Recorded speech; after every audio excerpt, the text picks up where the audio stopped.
Welcome back to the 7th Sports Cave. Over to the bar set now. We got, of course, our college jerseys up here. Art of Custom Framing hooked us up with those beautiful things. And look, memories will be made, gentlemen, at the Peach Bowl this year, at the Red Box Bowl this year for Michigan and Michigan State. I mean, I'm excited. I thought it was the Blockbuster Bowl. It's no, Bowl? Red Box is the next one to fold. But they decided to invest in a bowl game because Netflix and chill apparently is the next one to. Okay, that makes sense. See, I'm just trying to keep up millennials, right? Sure. Kids. Look, Florida and Michigan for the third time in 4 seasons. Color me uninspired. I don't love it. They play on December 29th at noon, so they're basically the warm-up, if you will, to the 2 college football semifinals. And let's start there. I mean, to me, woof. I don't love it. I've seen Michigan, Florida enough. I mean, I don't really have any interest in seeing it, but you probably do want to see how Michigan responds after they got smacked around by Ohio State. And let's be real, Northwestern put up more of a fight and had a better game plan against Ohio State in the Big Ten championship game. So, you know, what is Michigan going to do? Are they going to full tent? Are they going to have a bunch of guys looking to the NFL and not really, you know, focused on trying to take care of business against Florida? I don't know. I mean, I got to believe you get a lot of young guys out there on the field. You try to establish what you want to be moving forward, but there's going to be a lot of transition in this offseason, and I do think they got to figure out what they're doing with that offense and modernize it a little bit. I think they've got to figure out what they want to do with that defense as well. I mean, you're going to have complete turnover on the defensive side, Chris. And you're not going to have Rashawn Gary. He's already said he's not playing in the bowl game. He already declared for the draft. He's gone.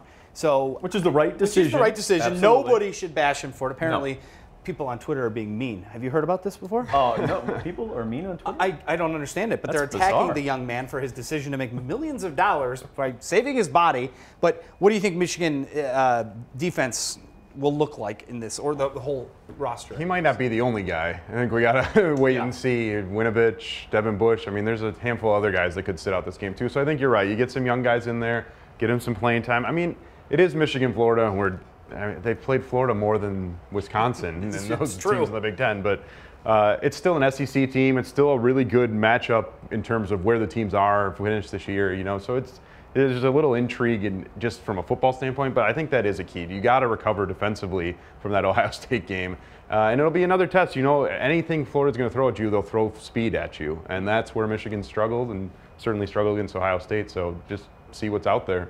I just have to wonder what Michigan fan is thinking right now, because this is, to me, lacks all of the suspense and sizzle in the world of a season that was pent up to be this statement year for Jim Harbaugh in year 4, and you get Florida? You don't even get to beat a name brand. I mean, I'm sorry, Florida is a shell of who it used to be in the SEC. I mean, give me LSU.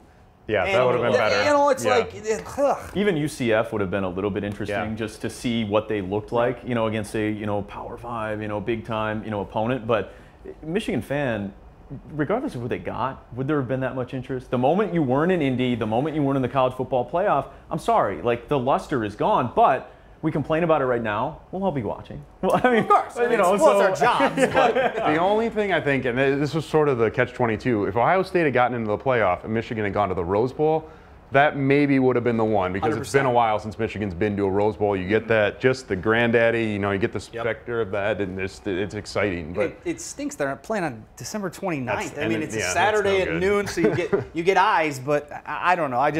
A little lackluster. And players are talking tomorrow, so we'll have more information on how the players feel about playing Florida. Michigan State, meanwhile, going out to Santa Clara, California, basically playing at the national championship venue in the new Candlestick Park, if you will, out there against Oregon.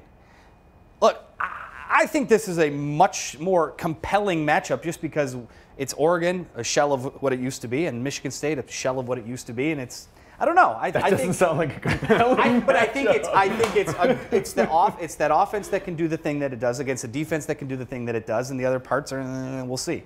I don't know. I kind of like that one a little bit more. It gives me a little more sizzle than the Michigan. I mean, it comes down to, is Brian Lewerke going to be healthy? You know, is Rocky Lombardi going to be healthy? Are they? I mean, can we get a quarterback that can actually be serviceable and make some throws? Are they going to open it up because it is the final game of the year? And, you know, Dave Warner maybe wants to try and save his job as offensive coordinator, or Mark D'Antonio wants to end the season in the right way. I don't know. I mean, there's nothing there really with both of these games, but in particular that game, I just don't see it. I watched all year. I sat down. We've all seen enough of the Michigan State offense. Let's just cut it off there. I mean, I'm going to watch all of them. I'm going to have all those bowl games on, so you can find something to watch in all of them. But I think you're right. I mean, I think the Oregon offense, it's just because it is strength for strength. Right. That's the big thing. It's always, Michigan State wants to be in the trenches and kind of be physical and hit you, and Oregon wants to spread it out and have fun that way and whip the ball all around. Although they are a pretty good running team too. They got some running backs that'll come at you. So I think it is a good matchup from that perspective. I mean, again, once you get into these beyond the top bowl games, you got to find something. Wait.